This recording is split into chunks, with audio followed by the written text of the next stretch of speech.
नमस्कार, मेरा नाम डॉक्टर अनुज चावला है। मैं एक फुट एंड एंकल सर्जन हूँ।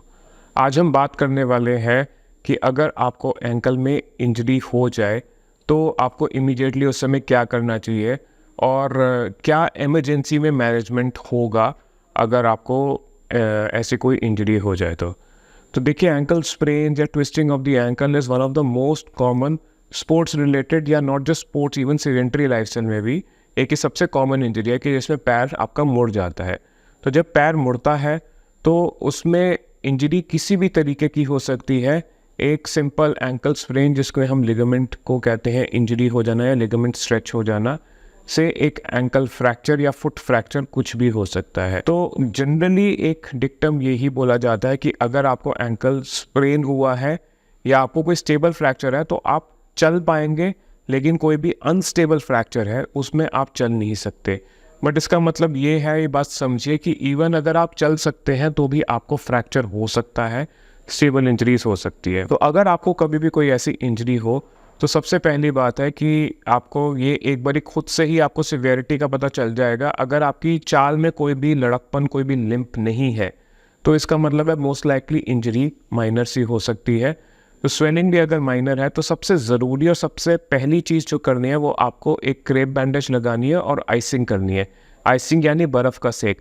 तो किसी भी एंकल इंजरी में आपको जब बर्फ़ का सेक करते हैं तो वो 10 से 15 मिनट के लिए करते हैं और उसको आपको दिन में 4 से 5 बारी करना होता है। सिवियर इंजरीज़ में कभी कभी हर घंटे में आपको 10 मिनट के लिए आइस पैक्स करने पड़ सकते हैं।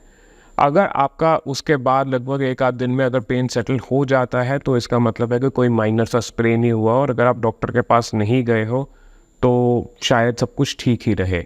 बट अगर आपको पेन ज़्यादा है, अगर आपको चलने में लिम्प हो रहा है या चल नहीं पा रहे हो, या फिर एंकल आपको ऐसा लग रहा है कि बिल्कुल ही उसकी शेप जो है वो चेंज होगी, डिसलोकेट हो गया है, तो it is very clear, it is very evident कि उसमें आपको एक इमरजेंसी में डॉक्टर के पास जाना ही है।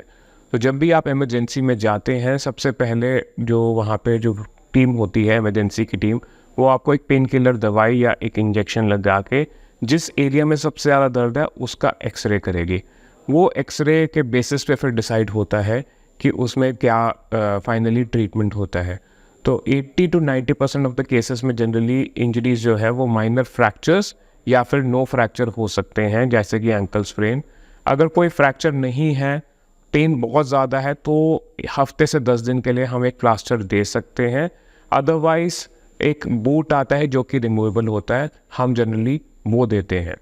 बट अगर फ्रैक्चर काफ़ी सिवियर है या एंकल जो है वो डिसलोकेट हो गई है तो बहुत बारी इसमें सर्जरी की ज़रूरत पड़ती है। अगर एक एंकल आपका डिसलोकेटेड है और वो क्लिनिकली दिख रहा है तो जनरली एक्सरे करने से पहले ही हम लोग अटेम्प्ट करते हैं कि हम आपके एंकल को थोड़ा सा आपकी पोजीशन में ले आए, ताकि एटलीस्ट उससे स्वेलिंग कम हो, स्किन के जो चेंजेस होते हैं वो कंट्रोल में रहे।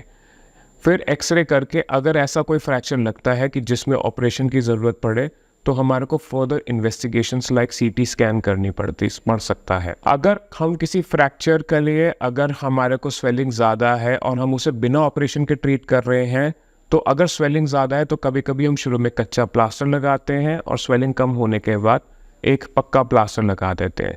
या फिर जैसे मैंने बताया कि स्टेबल फ्रैक्चर्स हैं जिसमें ऑपरेशन की ज़रूरत नहीं है, तो हम कभी कभी एक बूट भी दे सकते हैं depending upon the fracture site, जिसमें हवा भर के वो काम बिल्कुल एक प्लास्टर की तरह ही करता है। बट इन दोज केसेस जिसमें स्वेलिंग ज़्यादा है, जिसमें पेन ज़्यादा हो रहा है और जिसमें सर्जरी की ज़रूरत है, तो उसमें शुरू में हम प्लास्टर ही लगा के रखते हैं ताकि वो स्वेलिंग जो है वो थोड़ी सी कम हो जाए, थोड़ी कंट्रोल में आ जाए। वंस द स्वेलिंग रिड्यूसेस, उसके बाद हम जब स्वेलिंग कम हो जाती है उसके बाद ही हम कोई ऑपरेशन करने का सोचते हैं। तो जब भी आपको इंजरी होती है, आपको आइसिंग करनी है, आपको पेन के लिए दवाइयाँ लेनी है और क्रेप बैंडेज लगा के रखनी है। लेकिन अगर आप चल नहीं पा रहे हो, आपकी एंकल में कुछ टेढ़ापन या डिफॉर्मिटी है, आपको चलने में लिम्प हो रहा है, तो आपको एक डॉक्टर को दिखा लेना चाहिए जो कि आपको असेस करके ये बता सके कि आपको कोई फ्रैक्चर है कि नहीं। Thank you very much.